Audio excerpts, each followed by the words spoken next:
Thưa đại chúng, hôm nay là ngày thứ năm 18 tháng Chạp năm 1997. Chúng ta đang tại sinh mới trong khóa An Cư mùa đông. Hôm nay chúng ta học sang kinh Thương Yêu.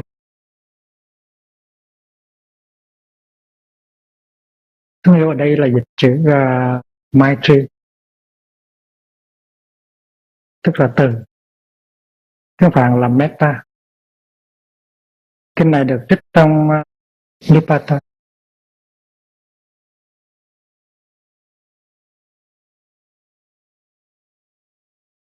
Chúng ta biết rằng trong giáo lý của Bụt có giáo lý tứ vô lượng tâm, tức là 4 tâm không có biên giới, 4 tâm không có đo lường được. Đó là từ, bi, hữu và xá. Còn kinh này là kinh về từ mà thôi. Vì vậy cho nên chữ thương yêu ở đây nó có nghĩa là từ. Tiếng Phạn là Maitri, tiếng Pali là Metta. Cái này có khi cũng được gọi là Karaniya Metta Sutta. Karaniya nghĩa là cần phải làm, nên làm, không thể không làm. Tức là thương yêu là cái chuyện mình cần phải làm, mình không thể không làm. Tại vì nếu mình không có thực tập cái đó thì mình không có hạnh phúc, và mình không có tạo được hạnh phúc cho những người xung quanh. Karaniya Metta Sutta. Những ai muốn đạt tới an lạc thường nên học hành thẳng thắn, khiêm cung, biết sử dụng ngôn ngữ từ ái. Nhưng cái ấy biết sống đơn giản mà hạnh phúc, nếp sống từ hòa, điềm đạm, ít ham muốn và không đua đòi theo đám đông. Đây là câu mở đầu của kinh.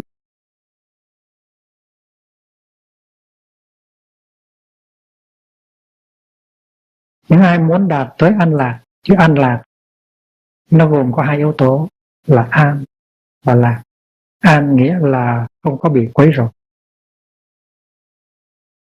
lạc là hạnh phúc.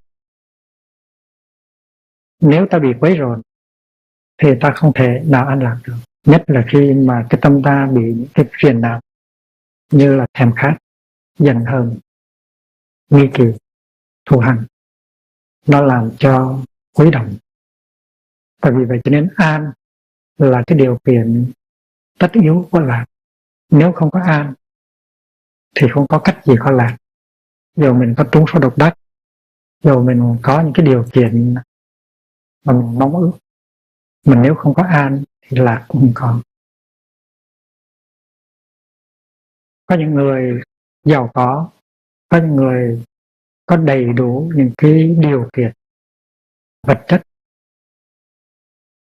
nhưng mà họ vẫn tự tử như thường, tại vì trong tâm của họ không có an. Và vì vậy cho nên an là cái yếu tố căn bản. An nghĩa là không bị quấy động, không bị quấy động trước hết bởi những phiền não, tham ái, giận dữ, nghi ngờ và ganh tị. Những ai muốn đạt tới an lạc thường nên học hành thẳng thắn, khiêm cung. Thẳng thắn nghĩa là không có quanh co,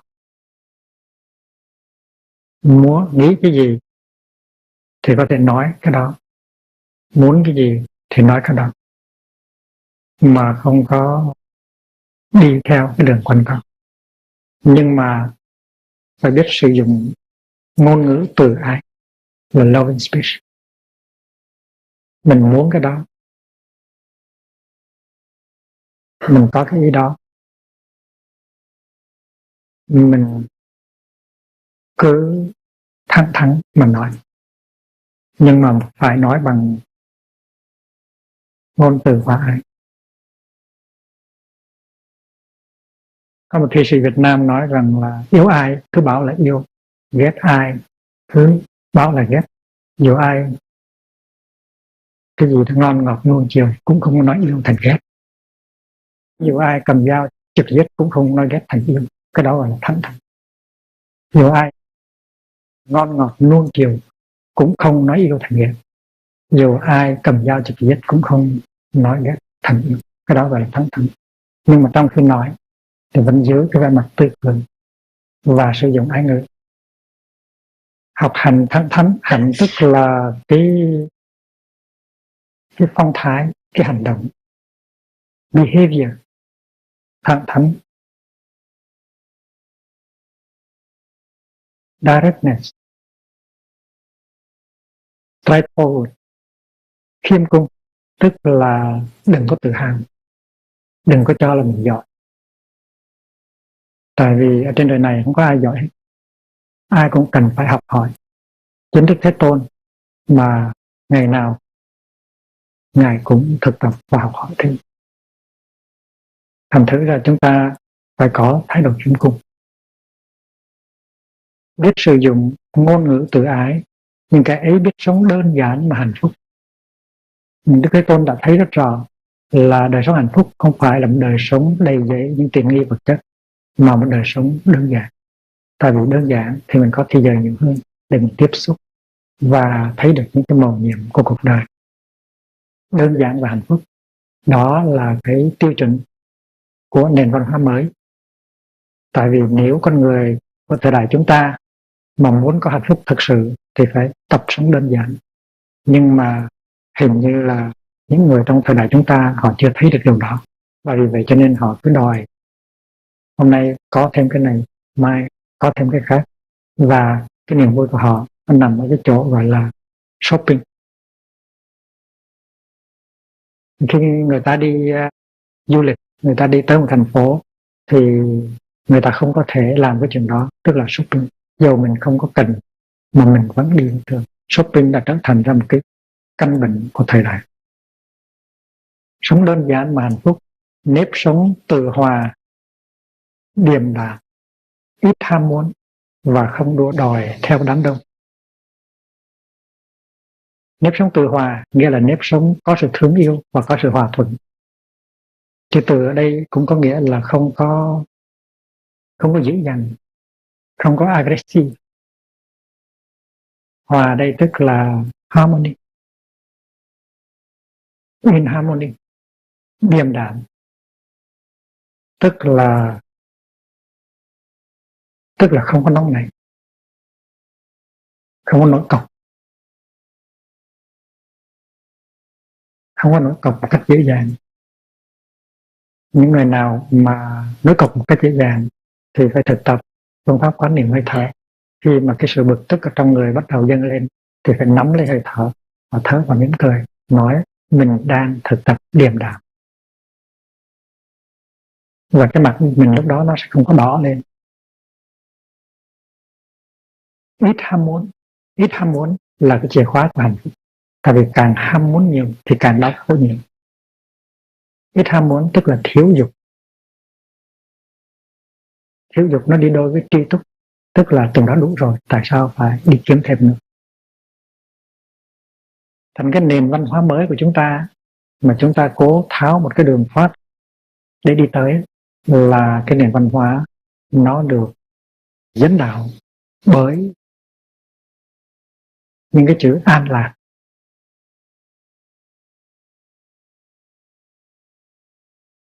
và ít ham muốn và không đua đòi theo đám đông. Tức là mình có cái nhận xét của mình có cái trí tuệ của mình giữ được cái sự điềm đạm của mình không có bị lôi kéo theo bởi những cái tình cảm của đám đông. Đám đông có khi rất là dại dột, một người kích động và những người kia thấy rằng cái hạt giống của mình bị tưới tập cho nên la ó giận hơn, và vì vậy cho nên đám đông đánh mất mình một cách rất dễ dàng. Văn học Pháp có cái chuyện những con tàu của ông Panic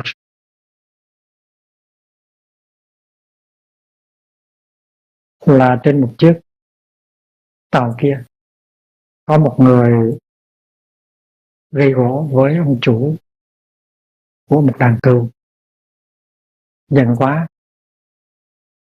trong khi mua bán sao đó gây gổ thì không có giá trị. Nhưng mà cái người này giận quá, thành ra trả tiền rất nhiều để mua một con cừu thôi. Và sau khi mua con cừu rồi thì ông ta ở giữa đám cừu, ông ta khiêng con cừu đó, ông ấy liền xuống biển. Thì tất cả những con cừu kia thấy con cừu này nhảy xuống biển, nó nhảy xuống biển hết, và cái ông bán cừu mất hết tất cả những con cừu còn lại. Les moutons de Panurge. Thì loài người hành xử nó cũng như những con cừu vậy. Khi mà trong đám đông có ai nói cái gì, có ai bộc lộ một cái tình cảm gì, thì đám đông có thể ùa theo một cách rất là mù quáng, và mình là người điềm đạm,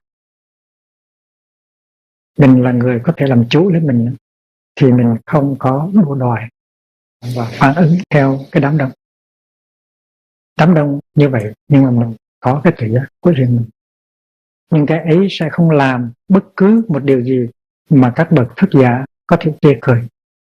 Các bậc thức giả đây tức là những người đã giác ngộ, các bậc thánh nhân, các vị Bụt và Bồ Tát. Là Đức Thế Tôn thường hay dùng các bậc thức giả. Tại sao? Tại vì Đức Thế Tôn nhận ra rằng ngoài cái giáo đoàn Phật giáo cũng có những cái nhân vật mà có trí tuệ, có thương yêu.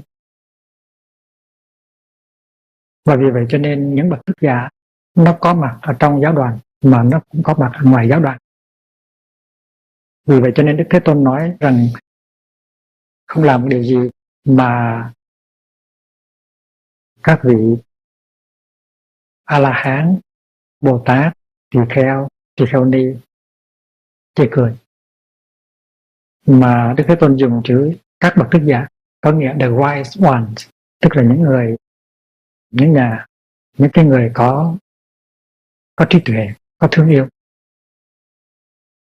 Thành ra khi mình nghe chữ các bậc thức giả ở đây là mình biết rằng Đức Thế Tôn có nói tới những cái người ngoài giáo đoàn của Ngài, chứ không phải là chỉ nói tới những người trong giáo đoàn. Và đây là điều họ luôn luôn tâm niệm. Tâm niệm tức là nhớ trong tâm, đừng để cho nó quên, gọi là tâm niệm.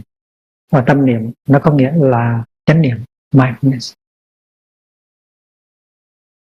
Nhưng cái mình nhớ trong tâm, mình đừng để cho quên, cái đó gọi là niệm. Và nhớ những cái điều nó có ích lợi cho thân tâm và cho thế giới thì gọi là chánh niệm. Còn nhớ những cái điều nó có ích lợi cho thân tâm và thế giới thì gọi là tà niệm.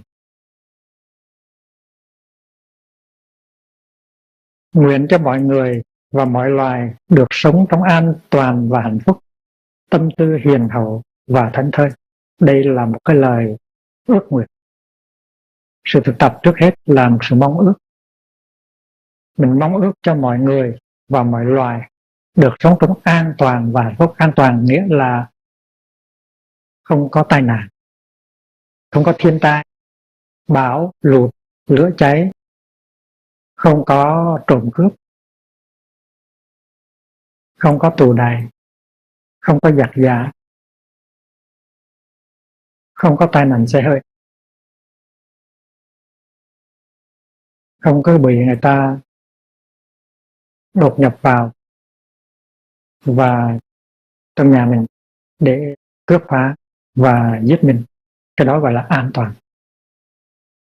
Người nào cũng muốn có an toàn cả, và vì vậy cho nên mình hiểu được cái nhu yếu an toàn đó của mọi người, cho nên mình mong ước rằng ai cũng được an toàn cả. An toàn là safety. Giống như là mình lên máy bay thì mình thắt dây lưng an toàn, safety belt. An toàn và hạnh phúc, tâm tư hiền hậu và thảnh thơi. Tâm tư hiền hậu tức là tâm tư không có ác độc, và thuần hậu. Chữ hậu ở đây nó có nghĩa là dày. Hậu tiếng Anh gọi là thickness, là dày.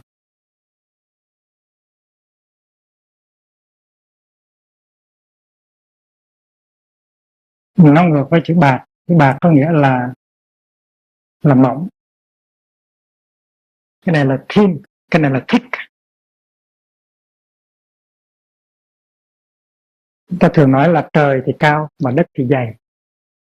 Đất thì dày nhưng lúc thỉnh thoảng nó cũng có núi núi lửa, nó phun lửa ra ngoài. Ở Việt Nam chúng ta có một vị hòa thượng tên là Đôn Hậu. Mà chữ Hậu, trong chữ Đôn Hậu là dày. Dày tức là một cái đức của đất. Và khi nào một người có cái đức dày thì người đó rất có hạnh phúc, và người đó làm chỗ nương tựa cho rất nhiều người.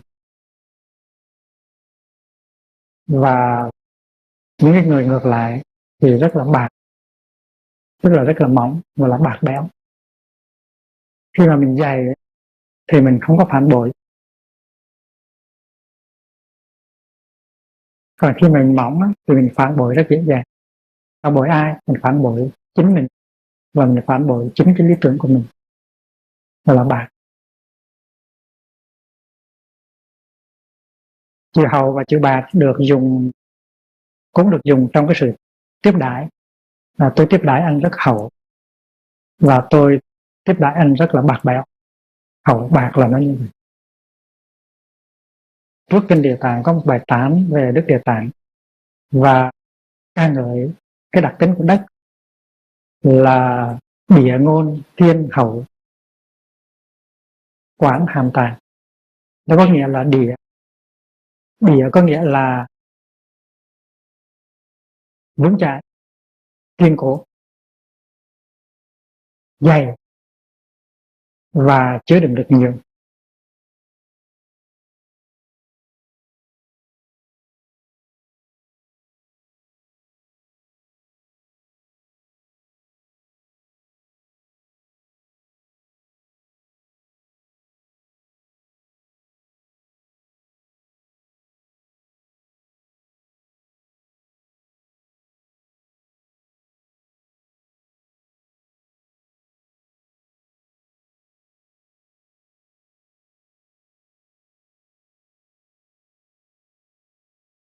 Địa nó có nghĩa là kiên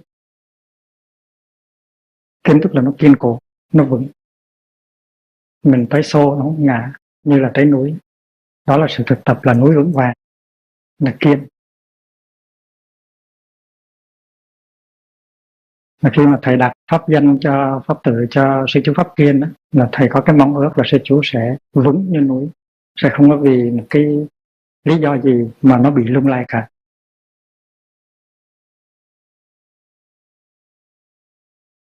Hậu là dày, vững vàng, dày và quán hàm tàng. Quán hàm tàng tức là chứa đựng một cách rất là rộng rãi, chứa đựng rất nhiều. Một cái bồ rất lớn thì có thể chứa đựng rất nhiều thuốc. Như là một cái thiền đường, như là thiền đường Tăng Trầm thì có thể chứa đựng được mấy trăm người. Đó là quán hàm tàng. Quán là rộng rãi, chứa đựng được một cách rất rộng rãi.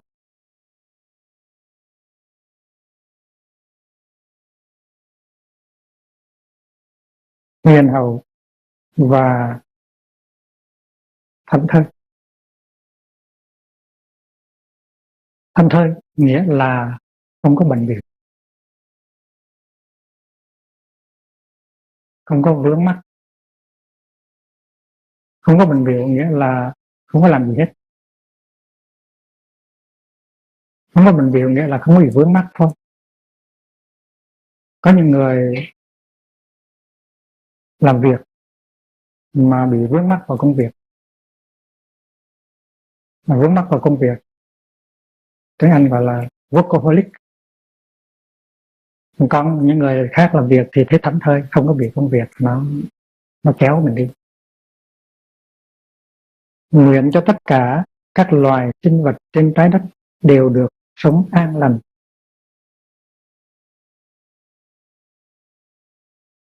Đây là một cái sự mong mỏi, và tâm tư của mình là tâm tư mong mỏi.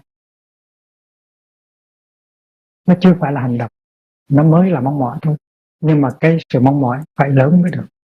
Nếu sự mong mỏi không lớn thì không có đi tới hành động được. Ví dụ như là xuất gia, nếu cái sự mong mỏi xuất gia của mình không có lớn thì không có thể nào mình xuất gia được. Hay là nếu sự mong mỏi của mình để giúp đời mà không có lớn thì mình không có bao giờ giúp đời được. Cho nên sự mong mỏi rất cần thiết. Sự mong mỏi là một năng lượng. Năng lượng của sự mong mỏi nó đưa tới cái năng lượng của hành động.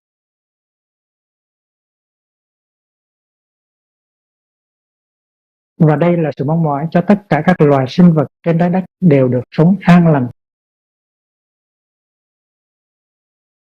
Không những mình mong ước cho mình được sống an lành, không có tai nạn, mà mình mong cho những người xung quanh mình, những người gần mình, những người xa mình. Không những mình mong cho loài người mà mình mong cho các loài thú vật, các loài cỏ cây và đất đá không có bị tiêu diệt, cũng được sống trong an lành. Mình muốn cho con sông được an lành, mình muốn cho trái núi được an lành, mình muốn cho biển cả được an lành, mình muốn cho không khí được an lành. Và vì vậy cho nên đây là một cái mong ước không phải cho con người không, mà mong ước cho tất cả mọi loài và cho cái môi trường sinh sống của mọi loài, tức là cái sinh môi. Sinh môi không phải là môi sinh là nói lộ.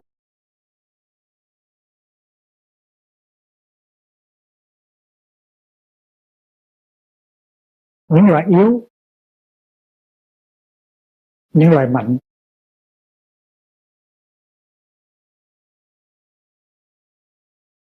khi mà mình yếu thì mình có thể bị ăn hiếp, nhưng mà khi mình mạnh mình cũng có thể bị ăn hiếp, tại vì luôn luôn nó có người mạnh hơn. Ở trong rừng đó, những con yếu thì lo tìm cách để mà bảo vệ mình, nhưng mà những con mạnh cũng phải vậy, tại vì những con mạnh cũng có thể bị những con mạnh khác nó tiêu diệt. Và không những con mạnh nó có thể bị những con mạnh hơn tiêu diệt, nhưng mà những con mạnh cũng có thể bị những con rất yếu nó tiêu diệt. Trong kinh thường hay nói tới con vi trùng ở trong thân thể của con sư tử. Con vi trùng ở trong thân thể của sư tử thì nó nhỏ lắm, so với sư tử thì nó ra cái gì đâu, nhưng mà chính vì con trùng đó mà con sư tử chết, và là sư tử trung trùng, là con trùng ở trong con sư tử. Nói như vậy để cho chúng ta thấy rằng không có một cái lực lượng nào có thể tiêu diệt chúng ta khi mà chúng ta có chánh niệm. Nếu chúng ta có chánh niệm thì chúng ta sẽ thấy rằng có những cái rất nhỏ trong ta nó sẽ tiêu diệt ta, chứ không phải là kẻ thù của ta. Sư tử trung tức là trong con sư tử, trong thân thể sư tử, trùng là con trùng, con sâu, con vi trùng trong con sư tử. Thì chúng ta mỗi người đều có con vi trùng trong con người hết. Vi trùng của sự nghi ngờ, vi trùng của sự giận hờn, vi trùng của sự tham ái. Và nếu chúng ta để cho những con trùng đó nó hoạt động liên tục ngày đêm thì một ngày kia cái giới thân huệ mạng của chúng ta sẽ tan rã. Các loài yếu, các loài mạnh, những loài cao, những loài thấp, những loài lớn, những loài nhỏ, những loài ta có thể nhìn thấy, những loài ta không thể nhìn thấy. Ngày xưa Đức Thế Tôn nói có những loài sinh vật mà ta không nhìn thấy, thì có người sẽ nghi ngờ tại sao sinh vật thì ta thấy, nó không có thì ta mới không thấy. Nhưng mà Đức Thế Tôn biết rằng có những loài mà mắt ta không thấy được. Những loài ở gần, những loài ở xa, những loài đã sinh và những loài sắp sinh. Không những mình thương, mình bảo vệ cho những loài đã sinh, mà mình phải thương và bảo vệ những cái loài sắp sinh. Và vì vậy cho nên cái chuyện phá thai là sát sanh rõ ràng, nó chưa sinh, nhưng mà mình phá nó, không cho ra đời, tức là đã không có từ bi. Những loài sắp sinh là những cái thai chưa ra đời. Nguyện cho đừng loài nào sát hại loài nào,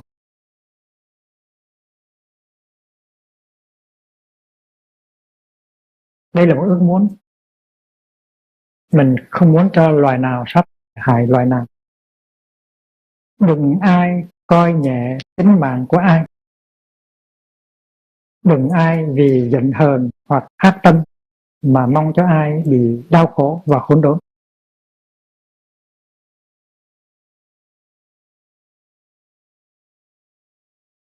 Câu này nếu chúng ta đọc mà chúng ta nhìn sâu thì chúng ta có nhiều điều để quán chiếu lắm.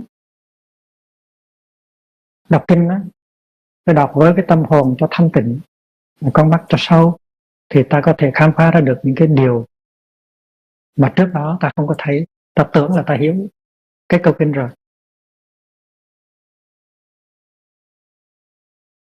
Nhìn hình thức thì thấy rằng loài sư tử nó sát hại cái loài nai để nó ăn thịt.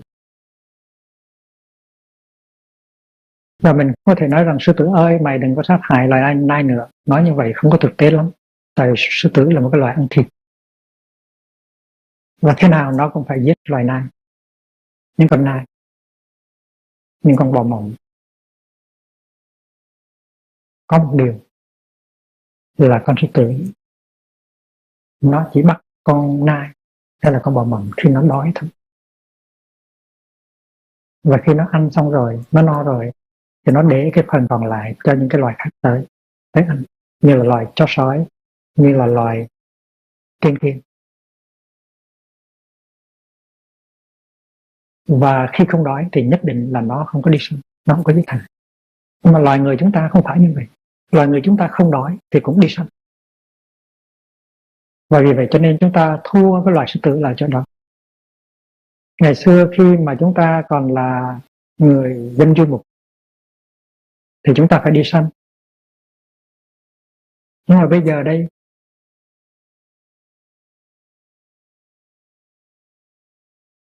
người ta đã bán thịt ở ngoài chợ rồi, tại sao chúng ta phải đi săn nữa? Chúng ta tại sao lại đi khủng bố các loài? Và mỗi chủ nhật thì trong mùa đông mình nghe tiếng súng nổ, mình rất là làm cảm thương. Và sát hại như vậy, nó là một cái sự tiêu khiển thôi. Nguyện cho đừng loài nào sát hại loài nào. Đừng ai coi nhẹ tính mạng của ai. Không những tính mạng của loài người, nó là quý hóa, nhưng mà tính mạng của các loài khác nó cũng quý hóa. Và tính mạng các loài khác nó cũng có liên hệ tới tính mạng loài người. Nếu các loài khác bị tiêu diệt thì loài người cũng bị tiêu diệt.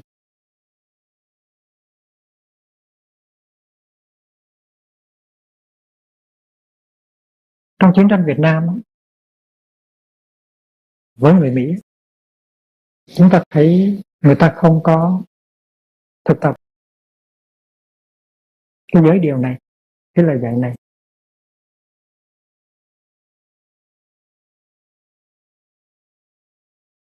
Bộ chỉ huy của quân đội Hoa Kỳ không có thấy được cái điều này. Và vì vậy cho nên trong những cuộc hành quân thường làm cho người dân, không phải là quân sự, bị chết trong những cái cuộc hành quân.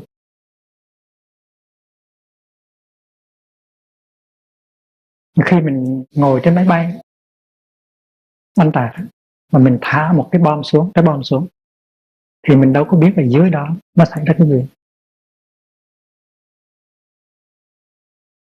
Mình có rất nhiều bom, tại vì đất nước chế tạo ra bom rất nhiều để bán cho các nước khác và để sử dụng trong chiến tranh. Mình bỏ hàng tấn, nhưng mà mình không biết được cái gì nó xảy ra ở dưới.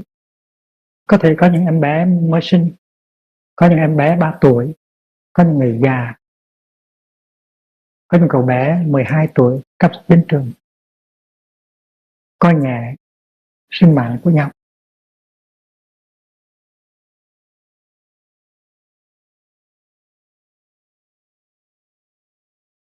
Nói như vậy không có nghĩa là cái phe chống đối, tức là cái phe bên Việt Nam là cũng có thực hành cái giáo điều này, cái giới điều này.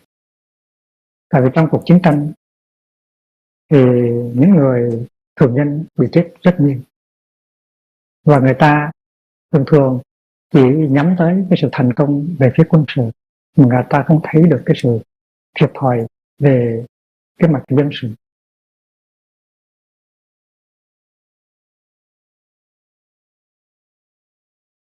Chính phủ Hoa Kỳ làm đủ mọi cái để bảo vệ cái sinh mạng của người lính Mỹ, nhưng mà cái sinh mạng của người lính Việt và những người thường dân Việt được coi rất nhẹ,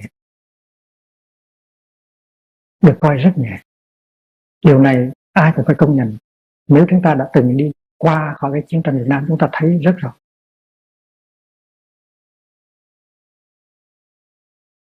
Đừng ai coi nhẹ tính mạng của ai. Anh là một người, tôi là một người. Tại sao anh được bảo vệ nhiều hơn? Cái tính mạng của người lính Việt Nam Cộng Hòa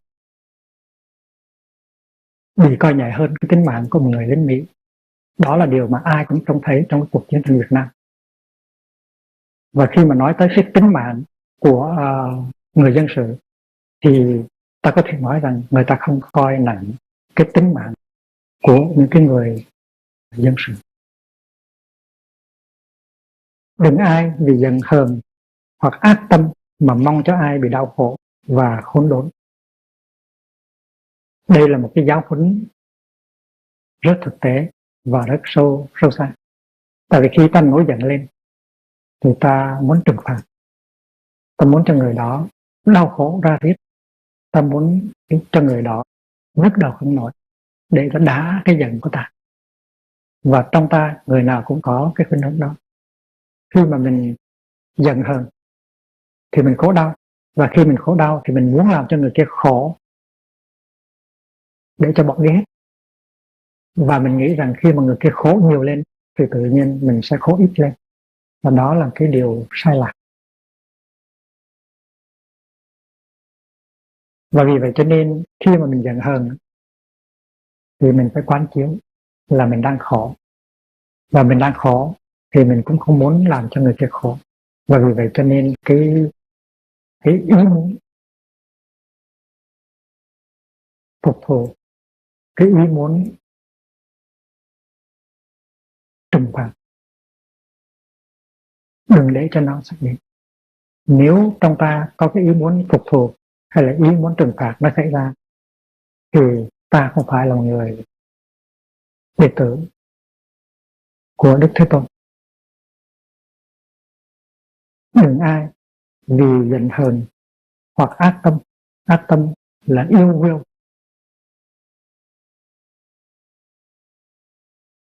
mà mong cho ai bị đau khổ và khốn đốn. Và đây là lời dạy về một cái tâm hành trong 51 tâm hành, một tâm hành thiện gọi là bất hại. Bất hại.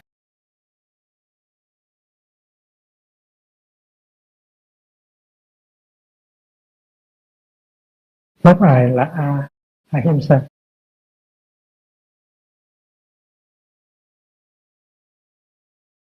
No harming. Chúng ta tranh đấu thì tranh đấu, nhưng phải tranh đấu theo con đường bất hại. Chúng ta phải tranh đấu thì nhân loại mới tiến bộ được. Nhưng mà chúng ta phải theo đường lối tranh đấu bất hại, tức là bất bạo lực. Và chúng ta tranh đấu không phải bằng cái năng lượng của sự giận hờn, của ác tâm, mà chúng ta tranh đấu bằng năng lượng của từ bi. Tại năng lượng từ bi có thể rất lớn, người ta có thể hy sinh tánh mạng vì thương. Và vì vậy cho nên khi mà cái cuộc tranh đấu của chúng ta được hướng dẫn bởi năng lượng của từ bi thì chúng ta có thể thay đổi được cái hoàn cảnh, cái thời cuộc, mà ta không có cần dùng đến cái năng lượng của sự giận hờn và của ác tâm. Giận hờn và ác tâm nó cũng làm năng lượng rất mạnh, nhưng mà năng lượng đó là những năng lượng mù quáng. Tại vì trong giận hờn, trong ác tâm nó có chất si mê, Điều này rất rõ trong giáo lý đạo Bụt. Trong tham, trong sân, trong si, trong tham, trong sân đều có si hết. Tại vì mình si cho nên mình mới tham và mình sân. Vậy thì câu này, nguyện cho đừng loài nào sát hại loài nào, đừng ai coi nhẹ tính mạng của ai, đừng ai vì giận hờn hoặc ác tâm mà mong cho ai bị đau khổ và khốn đốn.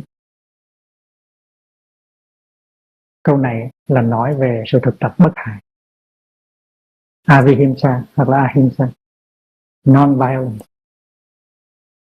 Bây giờ Đức Thế Tôn đi tới hành động như một bà mẹ đang đem thân mạng mình che chở cho đứa con duy nhất.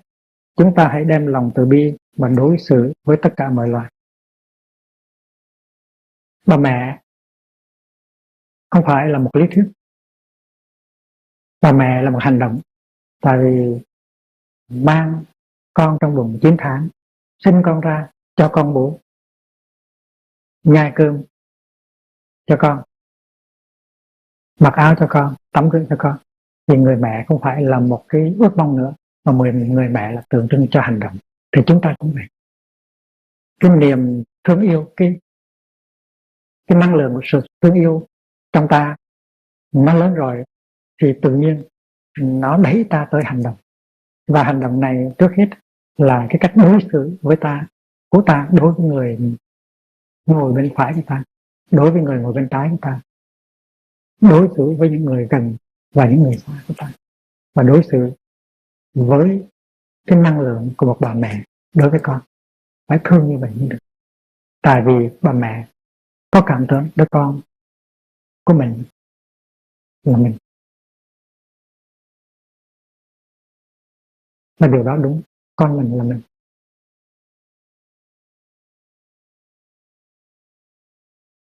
Nhưng mà không phải chỉ có con mình là mình, cha mình cũng là mình, mẹ mình cũng là mình, anh em của mình cũng là mình. Tại vì giữa mình và những người đó nó có cái mối liên hệ rất là thiết. Ban đầu thì người ta thấy giống như là chỉ có một là một người phụ nữ. Nhưng mà khi mà đứa bé bắt đầu tượng hình trong bụng mẹ, thì đứa bé nó chỉ lớn bằng một hạt mè thôi, một hạt vừng thôi. Thì lúc đó ta nhìn vào ta cũng chỉ thấy có một.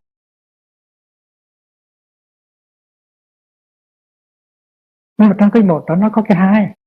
Và vì vậy cho nên cái thai nhi nó lớn lần cho đến khi nó ra đời. Nó thành ra hai, nhưng mà chưa phải là hai.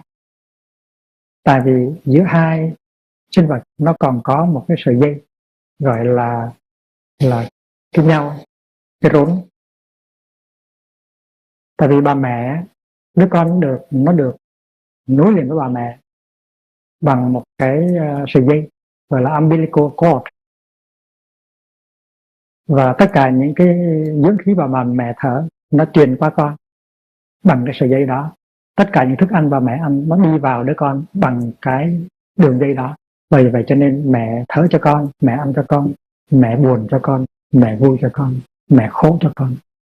Cho nên một bà mẹ phải sống rất chánh niệm thì mới nuôi con được. Chứ nếu mình mỗi ngày nuôi con bằng cái sự tuyệt vọng, giận hờn của mình thì đứa con ra nó sẽ rất đau khổ. Tại vì không phải là mình chỉ nuôi nó bằng dưỡng khí mà mình thở, bằng thức ăn mà mình nhai, mà luôn bằng cái tâm tư của mình. Nếu bà mẹ thực tập bất hại thì đứa con ấy sau khi sinh ra lớn lên thì sẽ có hạt giống bất hại. Và người ta đã dùng cái kéo cắt cái rốn đó, cắt cái sợi dây đó, và bây giờ chính thức làm hai. Nhưng mà kỳ thực hai mà còn là một. Cái cuốn rốn đã cắt rồi, ta không có thấy sự dính liền nữa, nhưng mà ta vẫn biết rằng mẹ với con là một, và bà mẹ vẫn tiếp tục thấy như vậy. Cái thấy đó nó có một ít tự giác ở trong đó, nhưng mà nó cũng có một ít vô minh ở trong đó. Tại vì thấy mình là con, với con là một là đúng, nhưng mà mình một con phải làm theo và phải nghe theo tất cả những cái ý của mình và sở thích của mình thì là không đúng. Tại vì con mình nó là một với mình, nhưng mà nó có cái nhận thức, nó có cái cuộc đời của nó, và vì vậy cho nên mẹ phải học tập. Khi mà đứa con lớn lên thì bà mẹ phải học tập để thấy rằng đứa con nó vừa là mình, nó vừa không phải mình. Và khi mà bà mẹ học được cái đó rồi thì đứa con mới có hạnh phúc. Còn nếu bà mẹ chưa học được cái đó mà vẫn nhốt con mình vào trong cái vùng điều khiển của mình thì đứa con nó sẽ đau khổ. Tại vì đứa con sẽ không có tự do, không có không gian. Vậy thì một người anh với một người em, một người em với một người chị phải nhìn thấy cái cuốn rốn của mình nó liên hệ tới người kia. Và khi mình nhìn thấy như vậy thì mình không có nỡ tàn sát, trừng phạt và làm cho người kia khổ đau.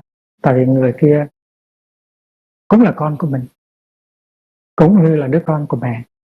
Ta với người anh của ta, ta với người em của ta, ta với người con của ta, ta với người cháu của ta, ở giữa chúng ta nó có một cái sự liên hệ. Và sự liên hệ đó tuy không thấy bằng mắt nhưng ta có thể thấy bằng tánh nhìn. Và do đó cho nên ta không có vì giận hờn và ác tâm mà ta trừng phạt họ, ta làm cho họ đau khổ. Trái lại, ta phải biết che chở cho những người đó. Ở Việt Nam chúng ta thường nói rằng ông vua này, quan kia thương dân, xem dân như là xem con đỏ. Con đỏ là con gì? Con đỏ là con mới sinh ra nó còn đỏ hỏn.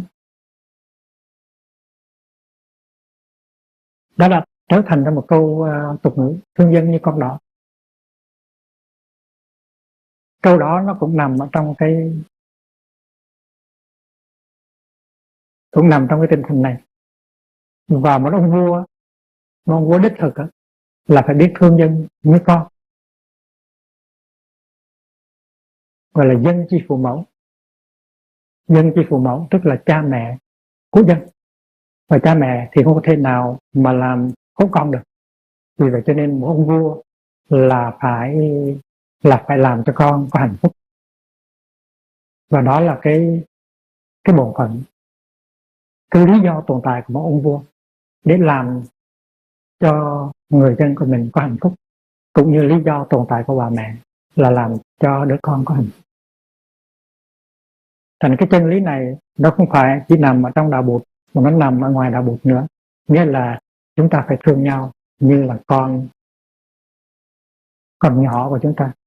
Như một bà mẹ đang đem thanh mạng của mình mà che chở cho đứa con duy nhất, chúng ta hãy đem lòng từ bi mà đối xử với tất cả mọi người.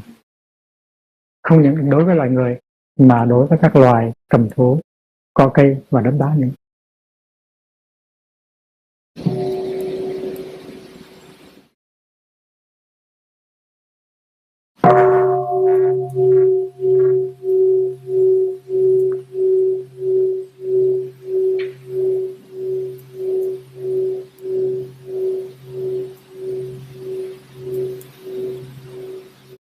Câu kinh này nó chỉ có nghĩa khi mà chúng ta biết quán chiếu và chúng ta biết đem áp dụng vào trong đời sống hàng ngày.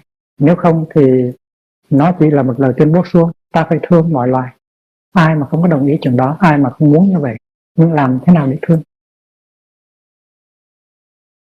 Thực sự thì chúng ta phải thấy rằng từ, tức là thương yêu, nó là cái đẹp nhất ở trên đời. Theo tôi thấy thì trên đời ấy, chỉ có cái đó là đẹp thôi và có ý nghĩa, tức là tình thương. Trong kinh Tương Ưng Bộ vừa có nói rằng thực tập từ thì mình đạt tới cái đẹp. Khi mà lật cái bản chữ Hán ra thì thấy các thầy ngày xưa dịch là thực tập từ thì mình đạt tới cái sự thanh tịnh. Dịch như vậy là không có đúng. Nếu Thế Tôn nói rất rõ là thực tập từ thì mình đạt tới cái đẹp. Vì vậy cho nên từ bi là cái đẹp nhất ở trên đời. Nếu trong trái tim ta mà không có từ thì ta không có cái gì đẹp cho ta cả, và hiến tặng cho những người khác. Vì vậy cho nên con đường của đạo Bụt mình gọi là con đường thương yêu, con đường hiểu biết, con đường thương yêu. Muốn thương yêu thì phải hiểu biết.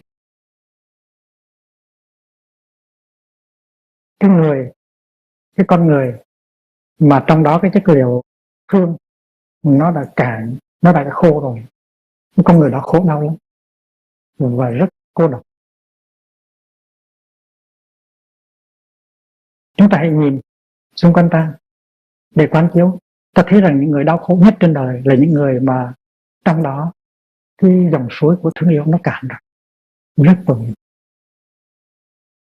Chỉ có cách là làm khơi dậy để cho cái nước từ bi nó phun lên ở trong lòng suối đó, thì cái đời sống người đó mới có hạnh phúc thôi. Mà nếu ta thấy trong tâm ta cái dòng suối yêu thương nó cạn bớt thì chúng ta phải được báo động. Mà tại vì khi nào mà ta không có dòng suối thương yêu, chúng ta không có nước, không có trôi chảy, thì những lúc đó là lúc ta đọc nhiều. Vì vậy cho nên thực tập từ bi tức là thực tập hạnh phúc. Thương một người khác, giúp một người khác, làm hạnh phúc cho một người khác, thì mình nghĩ rằng chỉ có người khác được nhờ thôi. Nhưng kỳ thực khi mà tình thương nó dấy lại trong tâm, khi mình mới có một ước muốn thương thôi, thì tự nhiên trong người mình đã khỏe rồi. Chưa làm gì hết, chưa nói gì hết, nhưng mà chỉ có một cái ý chí muốn làm cho người kia bớt khổ và có hạnh phúc, thì cái ước muốn đó đã là một năng lượng, đã làm cho mình nhẹ, khỏe và hạnh phúc thêm rồi. Cho nên cái ước muốn là quan trọng. Người mà không có cái năng lượng của tình thương, người đó cảm thấy rất cô độc, bị cắt đứt ra khỏi tất cả cuộc đời. Và đối với những người đó, cái sự cô đơn là một cái địa ngục. Tại vì người đó chỉ sống rất cô đơn, không có thiết lập liên lạc được với ai hết, tại vì không có khả năng hiểu và thương ấy.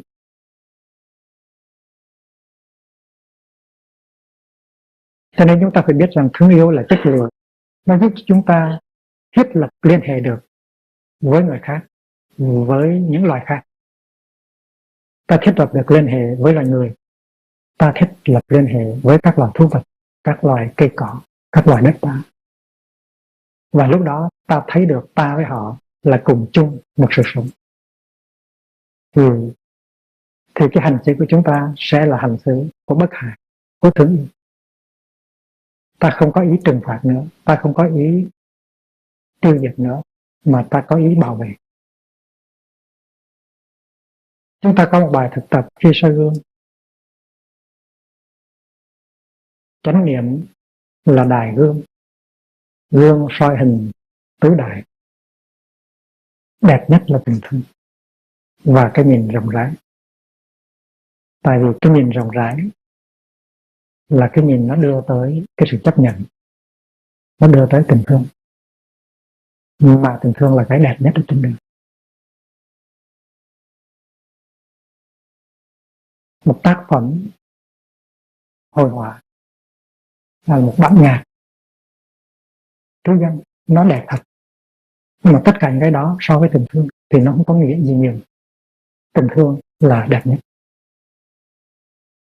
Chánh niệm là đài gương, gương soi hình tứ đại.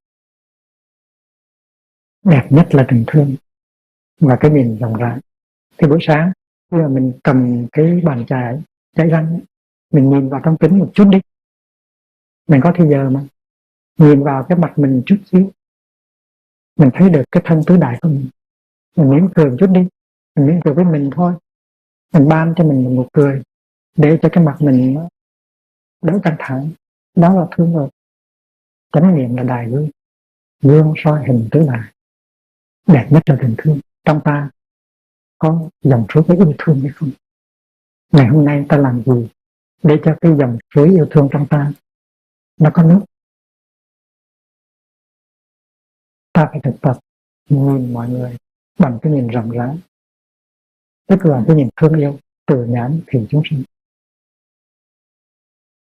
Buộc dạy ta hãy nên tập nhìn bằng con mắt của Đức Quan Thế Âm.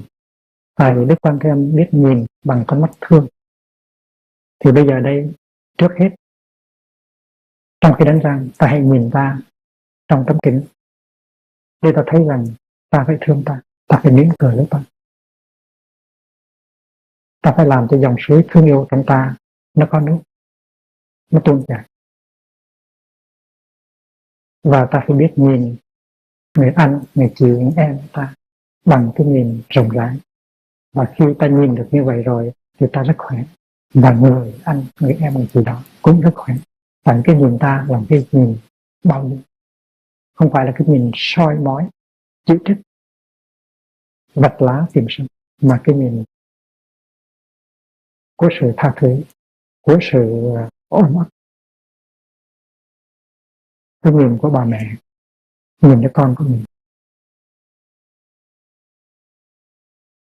Nếu chúng ta muốn công phu của chúng ta có tiến bộ thì chúng ta phải sử dụng một cuốn tập 4 số tay chúng ta ghi chép. Tại vì một ngày cống hiến cho chúng ta để tu học là một ngày rất quý báu. Chúng ta có một ngày trọn vẹn để công phu, để làm công phu tu tập. Vậy tại sao chúng ta coi thường cái ngày của chúng ta? 24 giờ đồng hồ cho mình để mình tu tập, thì tại sao ta không làm hết mình? Khi chúng ta đi hướng dẫn một ngày chánh niệm, ta ngồi ta làm dự án rất là kỹ. Sư anh nào sẽ nói pháp thoại, sư anh nào sẽ hướng dẫn thiền hành, sư anh nào sẽ hướng dẫn thiền ngồi, và đến giờ ăn cơm thì ai đọc lời quán niệm, chúng ta hoạch định rất là chú đáo. Một ngày chánh niệm thì một ngày sống trong thiền viện cũng vậy. Ta phải thiết kế cái ngày đó cho thông minh, đừng có trôi như là lục bình trôi riu riu ở trên dòng sông. Phải nắm lấy cái quyền tự chủ, phải tổ chức cho cái ngày thực tập của mình trở nên một cái ngày có giá trị. Trong đó mỗi giây phút của đời sống có thể làm lớn lên cái tình thương ở trong ta. Có một cuốn sổ tay, có một cái bút, nhưng tại sao ta không có làm chuyện đó? Buổi sáng ta ngồi thiền, tại sao ta không có dùng cái thời giờ thiền tập đó để nhìn và để thấy rằng cái ngày hôm nay ta phải sống như thế nào, để ngày hôm nay trở nên một cái tặng phẩm quý giá của ta đối với ta và của ta đối với người khác. Mà ta cứ ngồi đợi cho đến khi hết giờ ngồi thiền. Giờ ngồi thiền ta có thể dùng để làm chuyện đó, để quán chiếu. Và ai cấm ta đem một cuốn sổ tay đi vào trong giờ ngồi thiền? Cố nhiên là trong giờ ngồi thiền chúng ta không có suy nghĩ vẩn vơ, không có dùng giờ ngồi thiền để làm bài là làm những chuyện khác. Nhưng mà trong giờ ngồi thiền, nếu quán chiếu thấy được cái gì hay, thấy được cái gì hay trong mình và trong tâm thân mình, thì mình có quyền ghi chép. Và cái thứ đó nó sẽ giúp cho chúng ta thực tập thành công, và ta làm cho cái ngày đó của ta có hạnh phúc. Tại vì chúng ta biết rằng cái ngày đó mà ta có hạnh phúc thì người anh, người chị, người em của chúng ta cũng sẽ có hạnh phúc. Ta hãy đem lòng từ bi không giới hạn của ta mà bao trùm cả thế gian và muôn loài. Không giới hạn tức là dịch chữ vô lượng, unlimited. Vô lượng tâm, từ là một cái vô lượng tâm trong 4 cái vô lượng tâm. Và từ nó có phát triển, nó có thể phát triển tới vô cùng. Vì vậy cho nên gọi là từ vô lượng.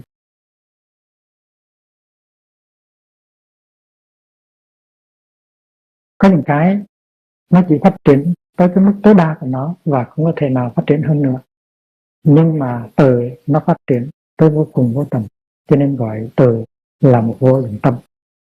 Ta hãy đem lòng từ bi không giới hạn của ta mà bao trùm cả thế gian và muôn loài, từ trên xuống dưới, từ trái sang phải.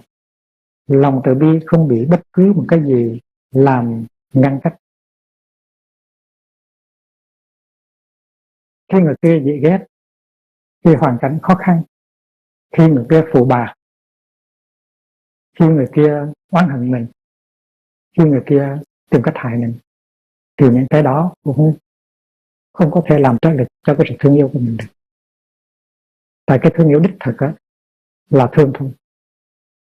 Người kia không dễ thương, mình vẫn thương, mình vẫn thương được, cái đó mới gọi là từ. Còn nếu người kia dễ thương mà mình thương thì đâu có thực tập gì đâu, đó là vấn đề hưởng thụ thôi, enjoy. Thương cái không dễ thương mới thật là thương. Loving the unlovable, that is the practice.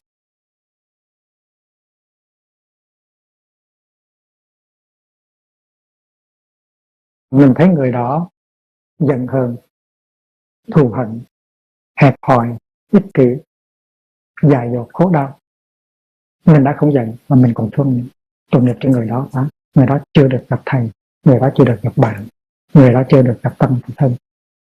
Thay vì giận hờn và chê bai người đó thì mình hãy tìm cách tạo cho người đó những cái cơ hội để người đó vượt thoát cái tình trạng của họ, không bị bất cứ một cái gì làm ngăn cách. Là như vậy là tâm ta không còn vương vấn một chút hờn oán hoặc căm thù, đối trị với cơn giận, đối trị với sự căm thù. Đó là một phần thực tập của từ quán. Tại vì từ quán là phương thuốc duy nhất để trị cái bệnh hận thù.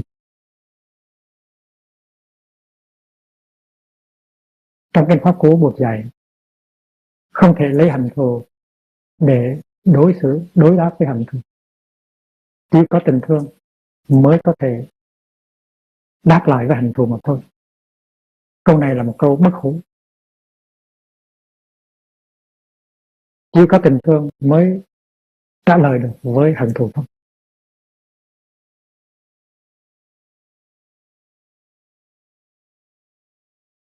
Tại vì hờn oán nó có trong tâm mình, căm thù trong tâm mình thì mình đau khổ. Mình đau khổ, mình làm cho mình đau khổ và làm cho những người khác đau khổ. Đó là con đường ngược lại với con đường của Đại Đức. Bất cứ lúc nào, khi đi, khi đứng, khi ngồi, khi nằm, miễn là còn thức, ta nguyện duy trì trong ta chánh niệm từ bi. Từ bi không phải là một lời tuyên bố. Từ bi không phải chỉ là tụng kinh thương yêu buổi sáng. Từ bi là mình phải nuôi cái ước mong đó, sống mỗi giây phút trong đời sống hàng ngày. Cái đó gọi là chánh niệm từ bi. Chánh niệm từ bi tức là mình phải giữ cho cái chánh niệm từ bi nó còn mãi trong suốt ngày. Đi cũng là thương, mà ngồi cũng thương, nằm xuống cũng thương, làm việc cũng thương. Tất cả những cái hoạt động của mình trong hàng ngày nó được thực hiện bằng tình thương. Nó kỳ với trực bài lời, đi đứng nằm ngồi cũng vậy. Khi mà ta đút cơm cho con nít ăn, nó không có chịu ăn, người ta khơi dậy cái tình thương lên nó. Ăn một muỗng, ăn một thìa cho ông nội, nó ăn một thìa cho ông nội rồi nó không ăn nữa. Ăn một thìa cho mẹ, nó mở miệng nó ăn một cái thìa nữa.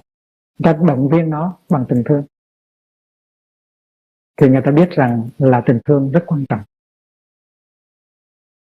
Mình thương mình thương cha mẹ mình thương tăng thân mình thương nhân loại, mình thương lý tưởng mình. Và vì vậy cho nên mỗi cử động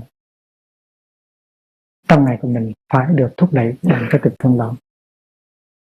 thì mình là hiện thân cho tình thương, mình là nguồn an lạc cho cái đại chúng của mình. Chánh niệm từ bi ở đây nó có nghĩa là sự có mặt có năng lượng từ bi một cách thường xuyên. Khi nào mà cái năng lượng từ bi không có mặt, tức là không có chánh niệm từ bi. Và khi mà có chánh niệm thì ta đi vào trong cái định gọi là từ bi định. Mà sống với từ bi định là đẹp lắm. Tại vì cái nơi chúng ta sống, cái địa chỉ mà chúng ta sống là địa chỉ của chư Bụt và chư Bồ Tát. Tại vì cái địa chỉ của họ là từ bi hỷ pháp.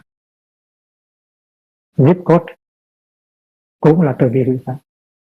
Vì vậy cho nên khi mà ta nuôi sống cái mindfulness of love, cái chánh niệm từ bi trong ta, thì ta biết rằng ta đang ở chung với Bụt và Bồ Tát. Mà khi mà cái chánh niệm đó nó tắt rồi, cái định đó nó tắt rồi, người ta lọt vào trong sự hận thù, tuyệt vọng, thì ta biết rằng ta đã rời cái thành phố của thương yêu. You have left the key of love. Và you have left the Buddha, Bodhisattva. Nếp sống từ bi là nếp sống cao đẹp nhất. Đây là một cái sự lặp lại rằng từ bi là cái đẹp nhất trên đời, cao quý và đẹp nhất. Không lạc vào tà kiến, loại dần ham muốn, sống nếp sống lành mạnh và đạt thành trí giác, hành giả sẽ chắc chắn vượt khỏi tử sinh. Tà kiến tức là broad view, những cái thấy sai lạc. Mà muốn đừng có đi vào những cái tà kiến, những cái kiến chấp sai lạc, thì chúng ta phải thực tập quán chiếu, loại dần ham muốn. Và khi mà tà kiến đã bớt đi rồi thì những cái đam mê của chúng ta càng ngày càng ít. Và lúc đó ta bắt đầu sống nếp sống lành mạnh, và ta đạt tới cái tri giác lớn, tức là tri giác của Bụt. Và khi mà đạt tới cái tri giác lớn rồi thì ta không có chôn lại vào trong cái cõi sinh tử phố đạo nữa,